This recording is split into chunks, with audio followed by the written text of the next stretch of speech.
परमेश्वर कबीर जी ने अपने द्वारा रची हुई सृष्टि को अपनी प्यारी आत्मा धर्मदास जी को सुनाया।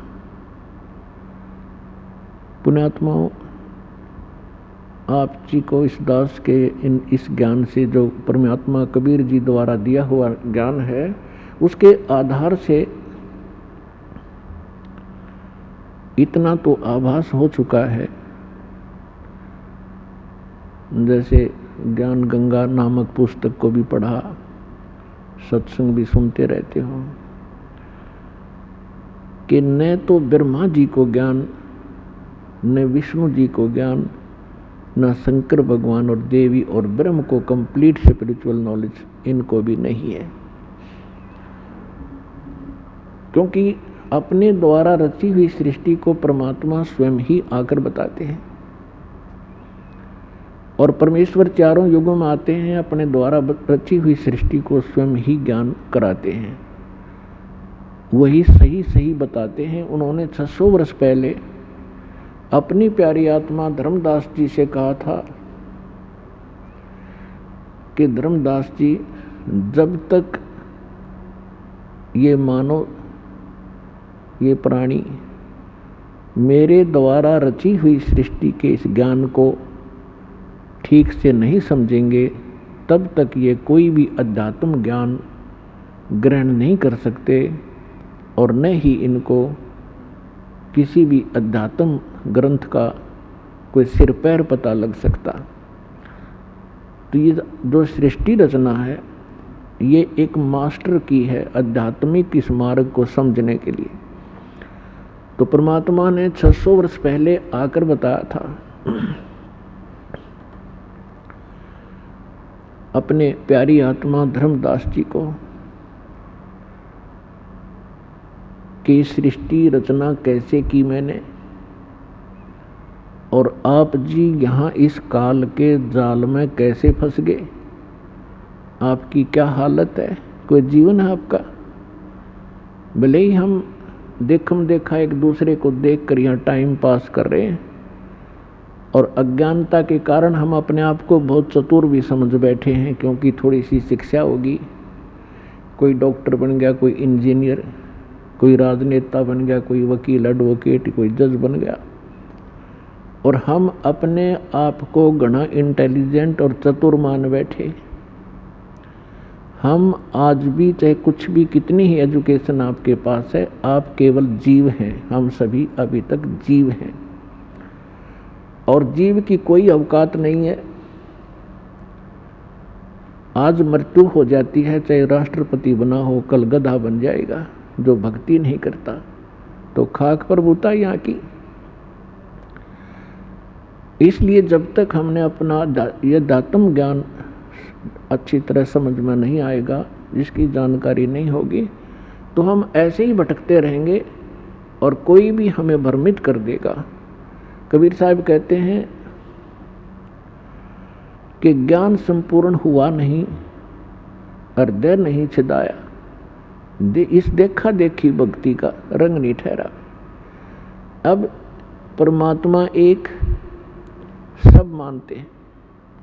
जब परमात्मा एक है तो उसके पाने का मार्ग भी एक ही है, अनेक नहीं हो सकते।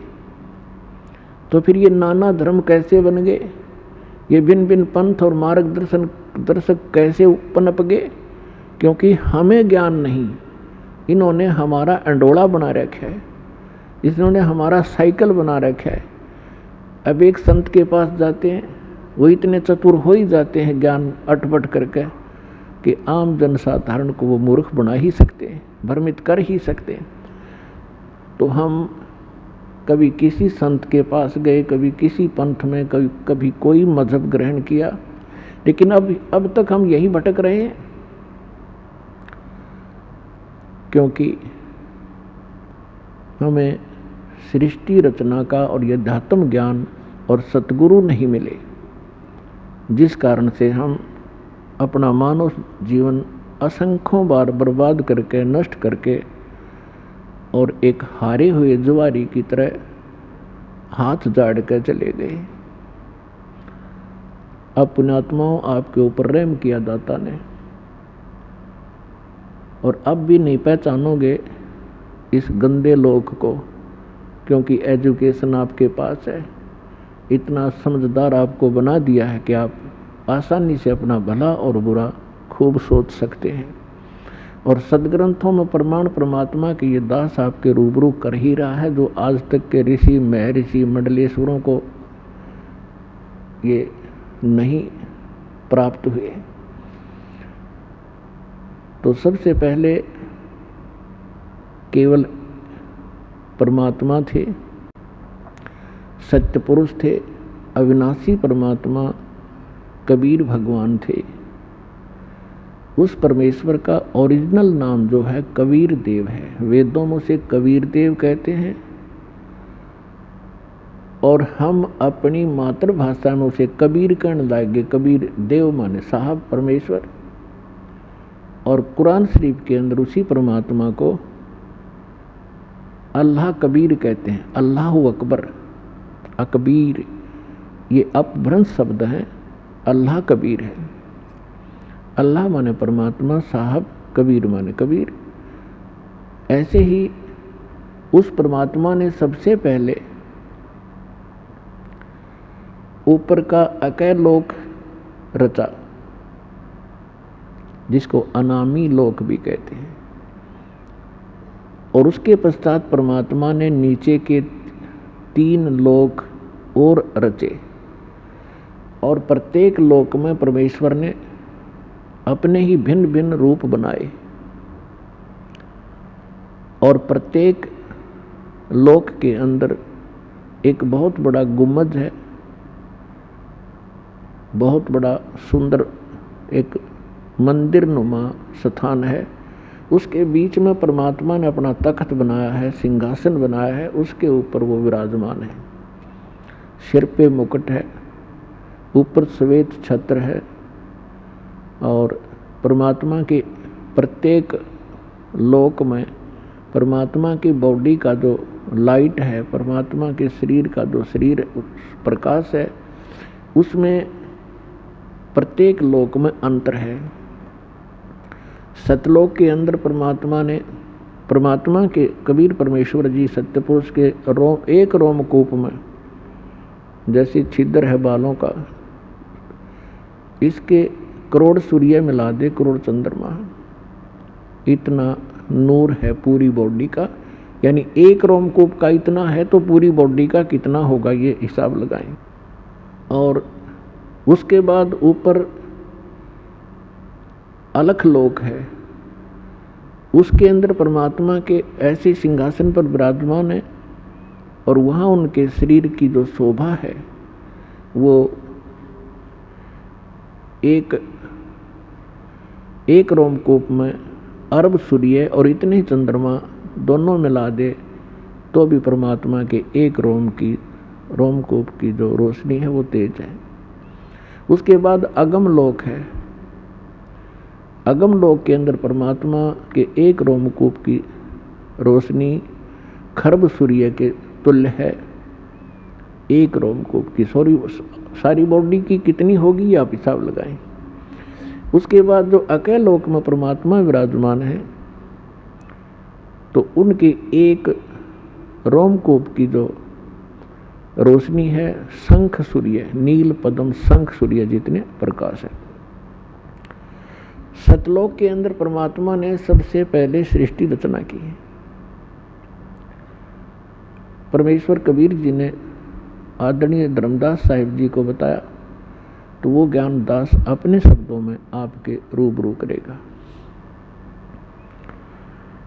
सबसे पहले परमात्मा ने एक वचन से 16 द्वीपों की रचना की सत्यलोक में, और फिर परमेश्वर ने अपने वचन से 16 सुत उत्पन्न किए, 16 पुत्र। प्रत्येक को एक एक द्वीप में रहने का आदेश दिया। कुछ समय उपरांत परमात्मा ने अपने उन्हीं 16 उत्पन्न पुत्रों में से, जिनमें से एक अचिंत है, उसका नाम अचिंत है, उससे कहा कि आप सृष्टि रचना करें, और परमात्मा ने उसको शक्ति दे दी, वचन दे दिया, आशीर्वाद दे दिया। अचिंत ने अपने वचन से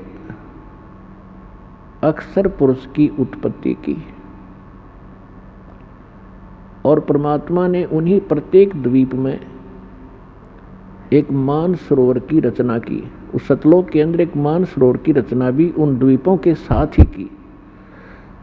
और छोटे छोटे सरोवर तो सभी लोकों द्वीपों में बनाए ही जाते हैं।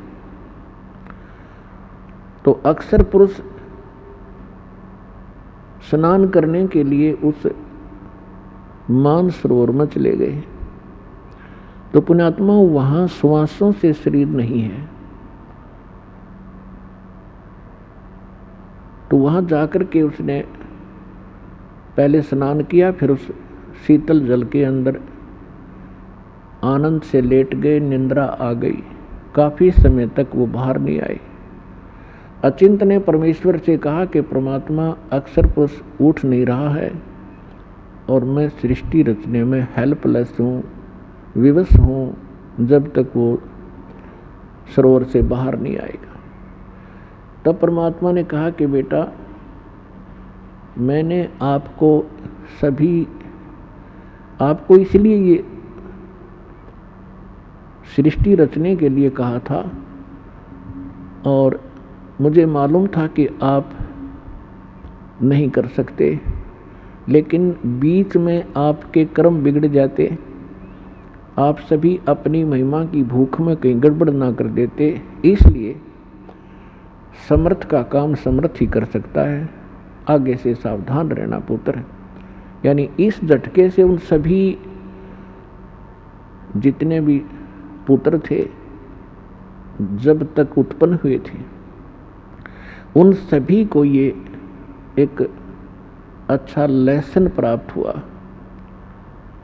उसके बाद परमात्मा ने क्या किया, उसी सरोवर से थोड़ा सा अमृत लिया, अपने वचन से एक अंडा बना दिया। अंडे में अपने ही बॉडी से, शरीर से, वचन से एक आत्मा उसमें प्रवेश कर दी, और उस अंडे को उस सरोवर में छोड़ दिया। अंडा गड़गड़ करता हुआ जा रहा था, काफी विशाल अंडा बना दिया। एक तो पुण्यात्माओं, भक्ति मार्ग के अंदर, अध्यात्म मार्ग में आप अपने विज्ञान को मत अड़ाना, क्योंकि अध्यात्म मार्ग में कोई इम्पॉसिबल चीज नहीं होती। हमारी बुद्धि उसको ग्रहण नहीं कर पाती, वो हमारी कमजोरी है। इसलिए कोई भी ज्ञान दास आपको बतावे वो गॉड गिवन है। आप बालक हैं, आपकी बुद्धि नहीं कैच करे तो उसको नकारा ना करना, स्वीकार करना। अब जो ही वो अंडा नीचे को जा रहा था, अक्सर पुरुष की निंद्रा भंग होगी। जैसे कोई किसी को अधूरी निंद्रा से जगा दे किसी कारण से भी, तो उसको थोड़ा सा क्रोध होता है। इसी शोर आवाज से वो जागा और क्रोध से देखा कि किसने मेरी निंद्रा भंग करी। वो कोप अंडे में प्रवेश हुआ, जिस कारण उस कोप से अंडा फट गया। उसमें से ये ज्योत निरंजन सर पुरुष निकला। परमेश्वर ने कहा कि तुम दोनों बाहर आओ और अचिंत के द्वीप में चले जाओ। अक्षर पुरुष और सर पुरुष ये दोनों आज्ञा का पालन करके अचिंत के द्वीप में चले गए। उसके बाद परमेश्वर सत्य पुरुष ने, कबीर जी ने अपने वचन से हम सभी आत्माओं की रचना की और हमारे लिए सबके अलग अलग महल बनाए, सुंदर द्वीप बनाए, बहुत लंबे चौड़े, और पूरे सतलोक को सदाबहार वृक्षों से युक्त कर दिया। और वहाँ का जो मटेरियल है, वहाँ के जो पदार्थ हैं, बहुत ही स्वादिष्ट और कभी नाश न होने वाले, कभी समाप्त न होने वाले हैं। फिर क्या हुआ, कुछ दिनों के बाद इस ज्योत निरंजन के अंदर एक खरपतवार पैदा हुआ, खुरापात। इसने क्या विचार किया कि हम 3 जने एक द्वीप में रह रहे हैं और सभी जितने हमारे भाई हैं वो अन्य भिन्न भिन्न द्वीपों में रह रहे हैं। तो उसने क्या अपनी बुद्धि से सोचा, उसने तप शुरू किया। जब 70 युग तक तप कर लिया तब परमात्मा ने पूछा कि ज्योत निरंजन आप क्यों तपस्या कर रहे हो, किस चीज की आवश्यकता है तुझे। ज्योत निरंजन ने यानी सरपुरुष ने कहा कि प्रभु पिताजी, ये द्वीप मेरे लिए थोड़ा स्थान है, मुझे अलग स्थान दीजिए। तो परमेश्वर ने उनको 21 ब्रह्मांड दे दिए।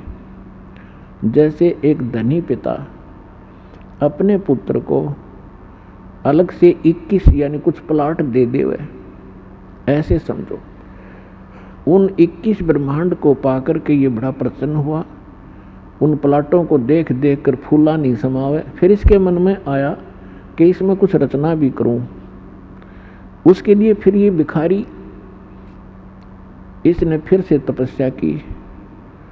जब 70 युग दूसरी बार तपस्या कर चुका तब परमेश्वर ने पूछा कि क्या मांगता है, अब तू जो मांग रहा था तुझे दे दिया। तब इसने कहा कि परमात्मा है पिता, कुछ सृष्टि रचने की सामग्री प्रदान करें ताकि मैं कुछ रचना करूं। तब परमेश्वर ने, कबीर भगवान ने इसको 5 तत्व और 3 गुण दे दिए। अगले बेटा तू खेल खिलौनों से। इसने ये 21 ब्रह्मांड परमात्मा ने सतलोक के एक कोने में बाहर कर दे दिए इसको। जैसे एक अपनी राजधानी दिल्ली है, एक तो मेन बाजार आदि का स्थान है, एक बाह्य दिल्ली जिसमें विलेज क्षेत्र आता, गांव का ग्रामीण क्षेत्र है। ऐसे इसको बाहर की तरफ 21 प्लाट दे दिए। फिर इसने सोचा कि इसमें कुछ जीव हों, कंस्ट्रक्शन भी कर ली और अकेले का मन नहीं लगता, कुछ आत्मा प्राप्त करूं। और पुण्यात्माओं, हम क्यों फंसे यहाँ, हमने क्या गलती करी। जब ये तपस्या कर रहा था, कभी इस पैर, एक पैर पे खड़ा होता था, कभी दूसरे पे खड़ा होता था। हम इसकी इन अदाओं पर फिदा हो गए और हम परमात्मा को भूलकर जो सर्व सुख हमें दे रहा था इस पर आसक्त हो गए। और पुण्यात्माओं, ये रोग आज भी हमारे अंदर विद्यमान है, जिस रोग से हम मार खा चुके हैं। जैसे एक हीरो या हीरोइन अपनी रोजी रोटी के लिए अटपट करते हैं, वो चटक मटक करते हैं, कलाबाजी करते हैं। और ये भोले बच्चे, युवा वर्ग, उनका ड्रामा देख के, उनकी एक्टिंग देख करके उन पर आसक्त हो जाते हैं। ये मेरा फेवरेट हीरो है, ये मेरी फेवरेट हीरोइन है। तो यह बुद्धि हमारी वहाँ से चली थी, बुद्धि भ्रष्ट हुए हम। अब यहाँ कोई बरवाला में आ जावे कोई अभिनेता, इन जवान बच्चों को देखे उड़ा कितनी भीड़ लग जाएगी। और 1 किलोमीटर खड़े खड़े देखेंगे, देखो खड़ा स्टेज पर वह खड़ी, और लेना एक ना देने दे, धक्के खा आ जाए। वो अपनी रोजी रोटी के लिए बकवाद करते हैं और ये उनके आसक्त हो गए। तो ये रोग हमारा वहाँ से लगा था। तो उस समय हम अपने मालिक ने भूल गए, इसकी तरफ देख बहुत आसक्त हो गए। परमेश्वर ने बहुत बार आकाशवाणी की कि बच्चों तुम मस्त रहो, इसकी क्रिया पर ध्यान ना दें। हम ऊपर से तो सावधान हो गए पिता की आकाशवाणी सुनकर, लेकिन अंदर से उसके प्रति हमारी कसक विशेष बनी रही। वो अंतर्यामी है, वो जान गए कि ये प्राणी अब यहाँ रहने के योग्य नहीं। जो उस ज्योत निरंजन की रेंज में थे और जो उसको देख रहे थे वो सभी आसक्त हो गए। और असंख्यों। तो फिर उस ज्योति निरंजन ने फिर तप शुरू किया। जब 64 युग तक इसने तप कर लिया, तब परमेश्वर ने पूछा कि भाई तूने जो मांगा था वो सारी वस्तु दे दी, अब क्यों हट कर रहा है, अब क्या चाहता है?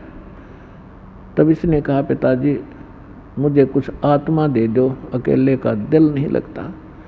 परमेश्वर ने कहा कि भी देखो 64 युग तूने तप किया, तीसरी बार इसकी प्रतिफल में और तुझे दे सकता हूँ, प्लाट कितने ले ले ब्रह्मांड, पर आत्मा नहीं दे सकता। ये मेरा अंश है, मेरी वचन से उत्पन्न हुए हैं, ये मेरी आत्मा है, मेरे शरीर से निकली है। अपन आत्माओं, आप किसी माई बहन से पूछकर देखना। वैसे तो परमात्मा की वाणी में लिखा है कि पिता को पुत्र या पुत्री संतान बहुत प्रिय होती है, बालक, लेकिन माँ को उस पिता से भी 100 गुना ज़्यादा प्रिय होते हैं बच्चे, ये स्वाभाविक है। तो इसी प्रकार उस परमात्मा के हम बालक हैं, हम उसकी बॉडी से निकले हैं, उनका एक विशेष लगाव है हमारे से, लेकिन हम बच्चे हैं, बच्चे वाली बातें करते रहते हैं। लेकिन किसी भी बच्चे पर आपत्ति आती है तो माता पिता कितने दुखी होते हैं वो वही जान सकते हैं। तो कहने का भाव ये है कि जब उसने 64 युग तप किया तो परमात्मा ने कहा भाई आत्मा तो मैं दूं नहीं, और प्लाट ले ले, कितने ब्रह्मांड ले सकता है। फिर परमात्मा ने कहा एक शर्त है, यदि कोई आत्मा स्वयं आपके साथ जाना चाहते हो तो वो जा सकते हैं। तो पुण्यात्माओं, युगकाल भगवान हमारे पास आया, जितने भी यहाँ चीटी से लेकर हाथी तक, रंग से लेकर राजा तक, ब्रह्मा विष्णु महेश तक और दुर्गा तक, जितने भी ये देव हैं, ये सभी हम इस काल के जाल में वहाँ ऐसे फंसे। ये हमारे पास आया और हमारे से कहा, अब देखकर इसके चारों तरफ खड़े हो गए, जैसे ही रोन देख कर बालक खड़े हो जाते हैं। तब इसने कहा कि मैंने पिताजी से तपस्या करके ऐसे ऐसे 21 ब्रह्मांड प्राप्त किए हैं, आप हमारे साथ चलोगे? वहाँ ऐसे बनाऊंगा, ऐसे बनाऊंगा, और वहाँ ऐसे बनाएंगे, ऐसे रहा करेंगे।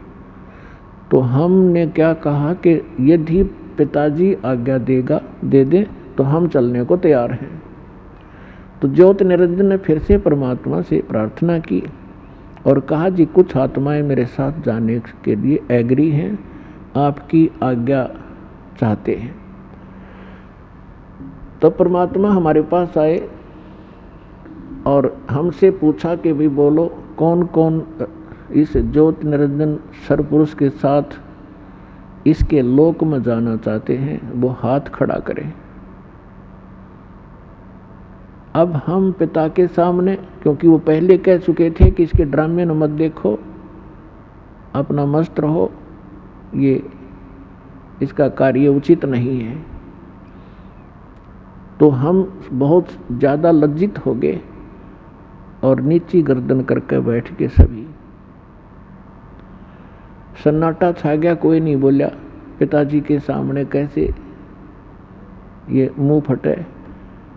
तब परमेश्वर ने कहा कि ज्योति निरंजन आप तो कह रहे थे, तू तो कह रहा था कि बहुत सी संख्या में मेरे साथ चलने को तैयार है, ये तो एक भी नहीं बोलता।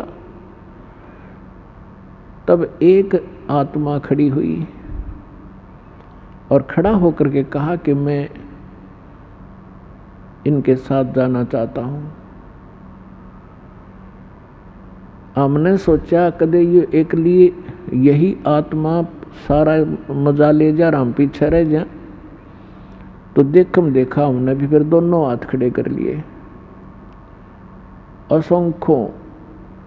तब परमात्मा ने कहा ठीक है भाई, जिसने भी आपके साथ जाने की इच्छा व्यक्त की है उनको मैं आज्ञा देता हूँ, लेकिन मैं अपने हिसाब से भेजूंगा, ऐसे ठीक नहीं, आप जाइए अपने लोक में। तो परमात्मा ने सबसे पहले जिस आत्मा ने खड़ा होकर के सबसे पहले स्वीकृति दी थी उसकी लड़की बना दी, और उसके अंदर हम सभी आत्माओं को बीज रूप में सूक्ष्म बनाकर फीड कर दिया। अपने आत्माओं, इस विज्ञान से हमें बहुत कुछ शिक्षा प्राप्त होगी। आप देखते हो हमारी बॉडी के अंदर आज के डॉक्टर आपको बताते भी हैं कि 1 ग्राम ब्लड में कितने कीटाणु होते हैं। 4-4 लाख, 5-5 लाख, कितने प्रकार के कीटाणु हमारी बॉडी में हैं।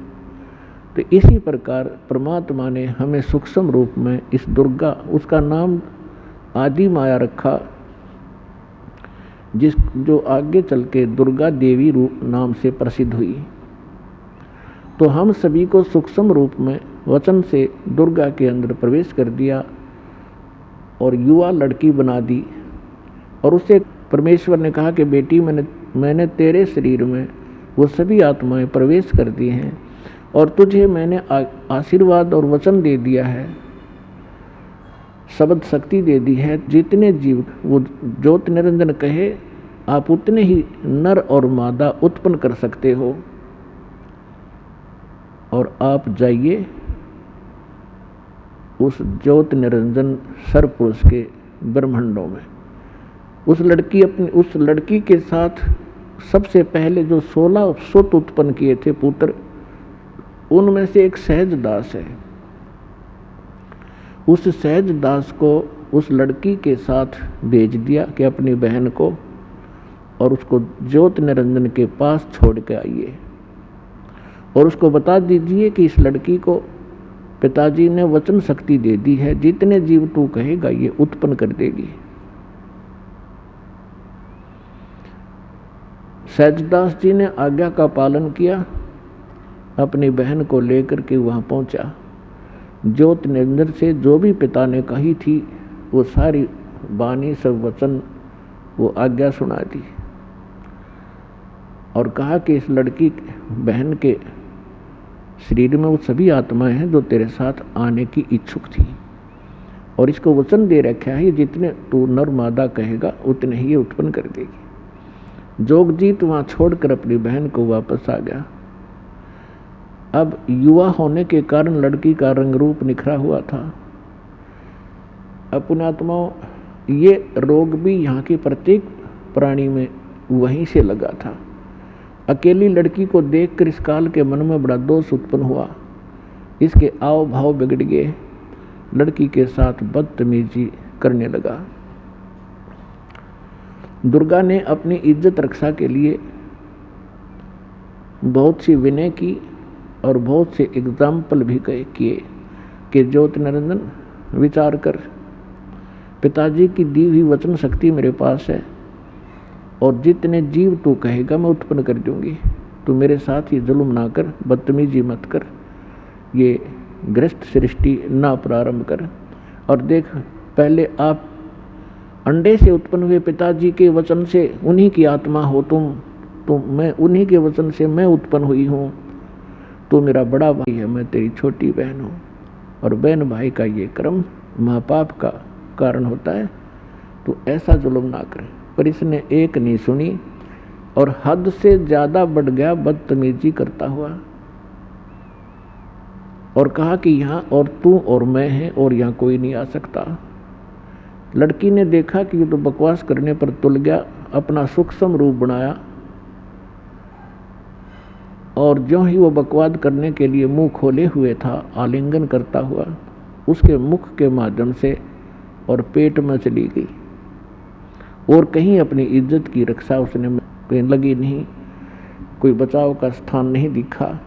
और वहाँ से पुकार किया कि हे पिताजी मेरी रक्षा करो, मेरे साथ ऐसे ऐसे बदतमीजी कर दी और अपनी इज्जत रक्षा के लिए मैंने इसके पेट में शरण ले रखी है, मुझे बचाओ।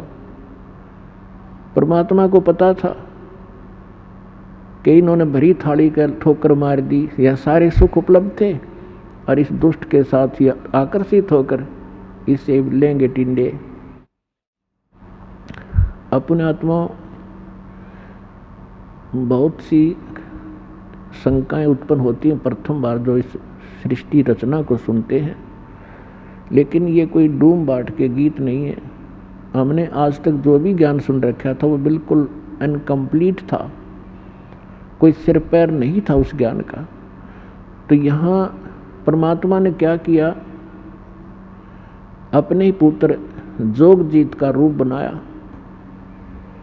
और वहाँ ज्योत निरंजन के उस 21 ब्रह्मांड में पहुँच गया, उस स्थान पर जहाँ वो खड़ा था। जोगजीत को देखकर वो एकदम सतर्क हो गया और कहा कि ज्योत निरंजन तूने बड़ा जुल्म कर दिया, और आदेश सुन ले परम पिता का, आज से तेरा नाम काल होगा। तो उस लड़की का काल का कारण बना, क्योंकि इसने अपनी इज्जत रक्षा के लिए तेरे पेट में शरण ली। लड़की को परमात्मा ने जोगजीत रूप में ज्योत निरंजन का पेट चाक करके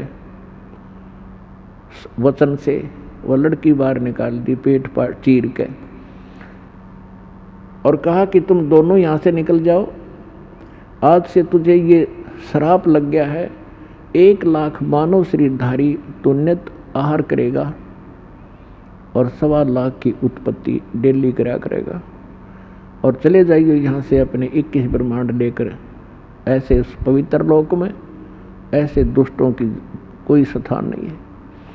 अब दुर्गा ने गलती की, सबसे पहले खड़ी हुई, अपने पिता ने भूल के। हमने गलती की, हम उस अपने मालिक ने छोड़ के इसके पीछे लग गए। 21 ब्रह्मांड वहाँ से चल पड़े, परमात्मा का वचन कर सुनते ही जैसे विमान चला करते हैं। और वहाँ से ये सतलोक से 16 शंख कोश की दूरी पर, जैसे अरब खरब नील पद्म शंख, 16 शंख कोश की दूरी पर,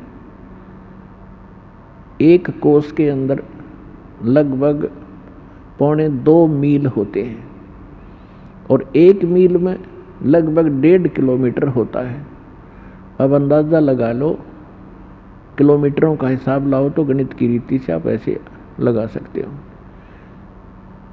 अर्थात एक कोस में 3 किलोमीटर मानकर चले हम, तो 48 शंख किलोमीटर दूर, 48 शंख, ये 21 ब्रह्मांड आकर रुक गए और अपने अपने दायरे में ये चक्कर लगाने लग गए परमात्मा के वचनानुसार।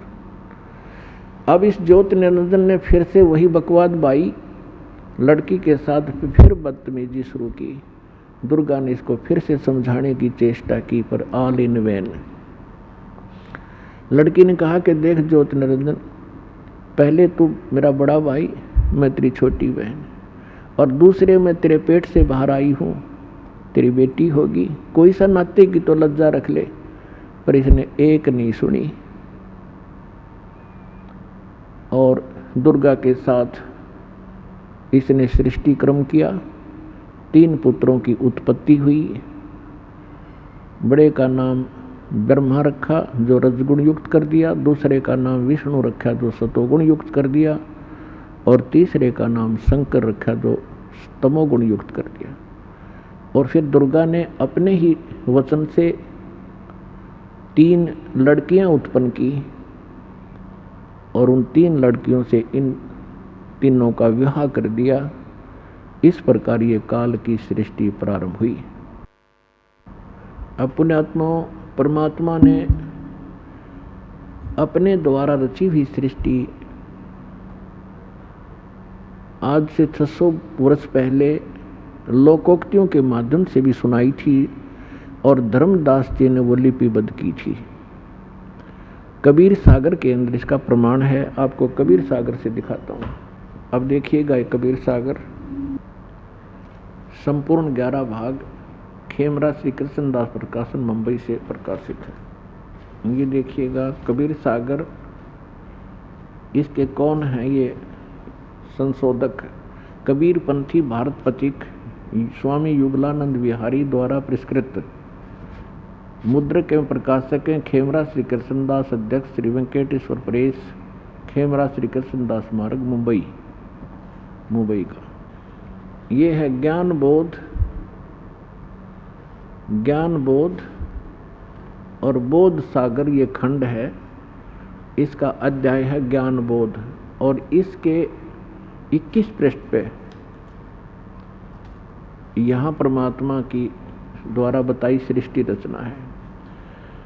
धर्मदास ये जग बोराना, कोई न जाने पद निर्वाणा। यही कारण मैं कथा पसारा, जग से कहिए वो राम नियारा। ये नाम गलती से प्रिंट है। अब क्या बताते हैं, धर्मदास ये जग बोराना और कोई ना जाने पद निर्वाणा। निर्वाण माने मोक्ष मार्ग से कोई भी परिचित नहीं है, पूरा विश्व ही विचलित है। धर्मदास ये जग बोराना, कोई न जाने पद निर्वाणा। यही कारण मैं कथा पसारा, जग से कहिए वो राम नियारा। यही ज्ञान जग जीव सुनावो, सब जीवों का भरम नसावो। अब मैं तुमसे कहूँ चेताई, त्रिदेवन की उत्पत्ति बाई।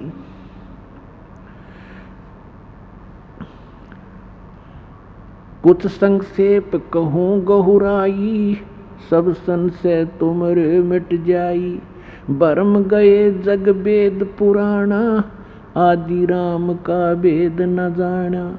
राम राम सब जगत बखाने, आदि ये राम है, आदि राम कोई बिरला जाने। राजा राम सबको ये जग जाने, तुम सोता को भेद बखाने। ज्ञानी सुने, जो मैं कथा सुनाने जा रहा हूँ सृष्टि रचना की, कहते हैं अब मैं तुमसे कहूँ चिताई, त्रिदेवन की उत्पत्ति भाई। इससे संबंधित है। ज्ञानी सुने सो हृदय लगाई, मूर्ख सुने तो गम न पाई। माँ अष्टंगी पिता निरंजन, ये जमदारुण वंशन अंजन। पहले कीन निरंजन राई, पीछे से दुर्गा उपजाई माया। माया रूप देख अति शोभा, देव निरंजन तन मन लोभा। काम देव धर्मराय सताए, देवी को तुरंत दर खाए। पेट से देवी करी पुकारी, हे साहेब मोहे करो उबारी। टेर सुनी सतगुरता आए, अष्टंगी के बंद छुड़वाए। अब इस काल को यहाँ इसने धर्मराय भी कहलाता है। इसने कहा था मैं धर्म का राज करूँगा, सत्य का राज करूँगा और जैसा कोई कर्म करेगा वैसा ही फल दूंगा। इसलिए यहाँ इसको कहा है धर्मराय को हिकमत कीना, नख रेखा से बग कर लीना। धर्मराय करे भोग विलासा, माया को रही तब आशा। तीन पुत्र अष्टंगी जाए, ब्रह्मा विष्णु शिव नाम धराए। तीन देव विस्तार चलावे, इनमें ये जग धोखा खाए। पुरुष गम कैसे कोई पावे, काल निरंजन जग भरमावे। तीन लोक अपने सुत दीना, सोन निरंजन वासा लीना। अलख निरंजन सोन ठिकाना, ब्रह्मा विष्णु शिव भेद न जाना। तीन देव सो उसको ध्यावे, निरंजन का वो पार न पावे। अलख निरंजन बड़ा बटपारा, तीन लोक जीव कीन आहारा। ब्रह्मा विष्णु शिव नहीं बचाए, सकल खाए पुन दूर उड़ाए। तिनके सुत हैं तीनों देवा, अंदर जीव करत हैं सेवा। अकाल पुरुष का हो नहीं चीन्या, काल पाए सभी गए लीना। ऐसा फिर कहते तीनों देव और असुर अवतारा, ताको भजे सकल संसारा। तीन गुणों का ये विस्तारा, धर्मदास मैं कहूँ पुकारा। गुण तीनों की भक्ति में ये भूल पड़ो संसारे। कह कबीर निज नाम बिना कैसे उतरो पार। आप सुन रहे थे जगत गुरु तत्वदर्शी संत रामपाल जी महाराज जी के मंगल प्रवचन। अधिक जानकारी के लिए विजिट कीजिए हमारी वेबसाइट www.jagatgururampalji.org। संत रामपाल जी महाराज जी के शुभ आशीर्वाद से पूरे विश्व भर में 500 से भी ज्यादा नाम दीक्षा केंद्र हैं, जिन पर संत रामपाल जी महाराज जी द्वारा ऑनलाइन निशुल्क नाम दीक्षा दी जा रही है। अपने नजदीकी नाम दीक्षा केंद्र का पता करने के लिए संपर्क करें 8222880541।